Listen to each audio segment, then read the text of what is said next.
وہ شخصیت جس نے اپنی تمام تر زندگی مسلمانوں کے لیے وقف کر دی، اور وہ شخصیت جس نے سب سے پہلے قرآن مجید کا فارسی میں ترجمہ کیا اور بر صغیر کے مسلمانوں میں جذبہ جہاد کو فروغ دیا، اور وہ شخصیت جس نے نہ صرف مسلمانوں کی مذہبی لحاظ سے رہنمائی کی، معاشی، معاشرتی اور بھی زندگی کے مختلف شعبہ جات میں مسلمانوں کی رہنمائی، 51 کے قریب کتابیں لکھیں، صوفیزم پہ مہارت تھی، حدیث پہ مہارت تھی۔ جی ہاں، میری مراد ہے شاہ ولی اللہ رحمہ اللہ تعالیٰ۔ شاہ ولی اللہ رحمہ اللہ تعالیٰ 1703 میں دہلی میں پیدا ہوتے ہیں، اور ان کی ڈیتھ بھی دہلی میں ہوتی ہے 1762 میں۔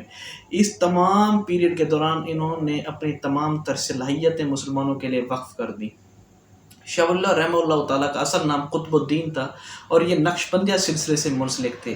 والد گرامی کی طرف سے ان کا سلسلہ حضرت عمر تک جاتا ہے، اور شاہ ولی اللہ کے جو والد تھے ان کا نام تھا شاہ عبد الرحیم۔ فتح عالمگیری لکھنے کے دوران جو باڈی بنائی گئی تھی 500 علماء کی، ان میں سے ایک شاہ عبد الرحیم بھی تھے، جو کہ شاہ ولی اللہ یا قطب الدین کے والد محترم تھے۔ شاہ ولی اللہ نے تقریباً 7 سال کی عمر میں ہی حفظ کر لیا تھا، اور 17 سال تک اپنے والد محترم سے حدیث، فقہ اور اس طرح تفسیر اور علم، طب کے علم اور ریاضی کے علم پر ان سے اپنا رہنمائی لیتے رہے، ان سے سیکھتے رہے 17 سال تک۔ 17 سال کے بعد ان کے والد محترم کی ڈیتھ ہو جاتی ہے۔ وہ مدرسہ جس کا نام مدرسہ رحیمیہ تھا، جو کہ رن کر رہے تھے شاہ عبد الرحیم، اب وہاں پہ درس و تدریس کا سلسلہ شروع کرتے ہیں شاہ ولی اللہ رحمہ اللہ تعالیٰ۔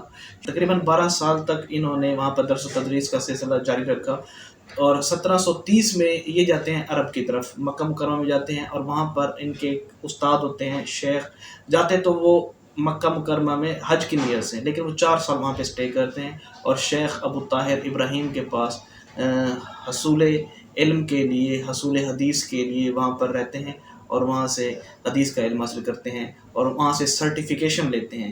میرے خیال میں نے سرٹیفیکیشن پڑھا ہے، میرے خیال میں یہ سند الاجازہ ہے۔ سند الاجازہ کی جو ٹرم ہے وہ مدارس کے طلباء کو سمجھ میں آئے گی، یا مذہب جو زیادہ پڑھتے رہتے ہیں۔ بتا دیتا ہوں، سند الاجازہ یہ ہوتی ہے، ایک اجازت نامہ ہوتا ہے آپ کو شیخ کی طرف سے کہ آپ آگے حدیث بیان کر سکتے ہیں، اور سند میں آپ کا نام آ جاتا ہے۔ اور جب ہم مزید مطالعہ کریں، بر صغیر کے تمام مکاتب فکر کی اسناد جو جا کے اکٹھی ہوتی ہیں وہ شاہ ولی اللہ ہی ہیں۔ شاہ ولی اللہ کا اتنا بڑا نام، اتنا بڑا مقام ہے، تو بہت بڑے لیڈر گزرے ہیں۔ اچھا، یہ تو تھا ان کا تھوڑا سا ابتدائی جو باتیں تھیں، میں نے آپ کے سامنے گوش گزار کی۔ اب مختلف ان کے جو ہے نا فیلڈز ہیں جن میں انہوں نے اپنا لوہا منوایا، تھوڑی سی بات کرتے ہیں۔ سب سے پہلے تو سیدھی سی بات ہے، کیونکہ ایک وہ عام عوام بھی یہی جانتے ہیں کہ وہ ایک مبلغ تھے، ایک پریچر تھے، اسی حوالے سے سب سے پہلے مذہبی ان کی خدمات کو دیکھ لیتے ہیں کہ مذہبی خدمات ان کی کیا تھی۔ مذہبی حوالے سے اگر دیکھا جائے، شاہ ولی اللہ رحمہ اللہ تعالیٰ کا سب سے بڑا کارنامہ قرآن مجید کا فارسی میں ترجمہ۔ اگرچہ فارسی میں ترجمہ کرنے کے بعد ان کی جان خطرے میں پڑ گئی تھی، ان پر کفر کے فتوے بھی لگے تھے، اور ان کو اپنی جان بچانے کے لیے جگہ جگہ چھپنا بھی پڑا، لیکن یہ ان کا بہت بڑا کارنامہ تھا، کیونکہ ان کی سوچ تھی کہ قرآن مجید کو صرف پڑھنا کافی نہیں ہے، قرآن مجید کو سمجھا بھی جائے۔ جب بھی آپ نے فلاسفرز کو پڑھا ہوگا، فلاسفر جب بھی کوئی فلاسفی جو بھی عمل کرتے، جو بھی تھیوری دیتے ہیں، وہ ارد گرد کے حالات و واقعات کو دیکھ کے کرتا ہے۔ شاہ ولی اللہ رحمہ اللہ تعالیٰ قرآن مجید کا جو ترجمہ کر رہے ہیں، وہ دیکھ چکے ہیں کہ اس وقت مسلمان قسم پرسی کی حالت میں ہیں، مسلمان زوال کا شکار ہیں، مسلمان ٹوٹ پھوٹ کا شکار ہیں۔ تھوڑا سے بات کرتے ہیں کیسے ٹوٹ پھوٹ کا شکار ہے۔ سنی شیعہ ایک کنٹروورسی شروع سے آ رہی ہے، اور بر صغیر میں ان دنوں یہ کافی زیادہ تھی۔ ایک تو یہ دوسرے مذاہب اربع، حنفی، شافعی، مالکی اور حنبلی، یہ ان تمام ان 4 مکاتب فکر کے آپس میں پھر کلیشز۔ تو شاہ ولی اللہ رحمہ اللہ تعالیٰ اکثر اسی چیز میں لگے رہے کہ کیسے ان کو اکٹھے کی۔ انہوں نے تطبیق کا بتایا کہ تطبیق کو زیادہ سے زیادہ یوز کیا جائے۔ جو علوم حدیث میں مہارت رکھتے ہیں، وہ حدیثوں کو تطبیق دیتے ہیں کہ یہ اصل میں ایسے ہے، یہ مخالفت میں نہیں ہے، ان کے مطالب ایسے ہیں، تو تطبیق اصل میں یہ ہے۔ وہ زیادہ تطبیق پہ زور دیتے تھے، اور وہ اکثر کہتے تھے کہ مین فوکس جو ہے وہ یہ ہے کہ عبادات پہ کیا جائے، نہ کہ فروعی مسائل پہ آپس میں لڑتے رہیں۔ شاہ ولی اللہ کا اوپر تھوڑا سا یہ بھی ہوتا ہے کہ کیا وہ مقلد تھے یا غیر مقلد تھے یا محقق تھے۔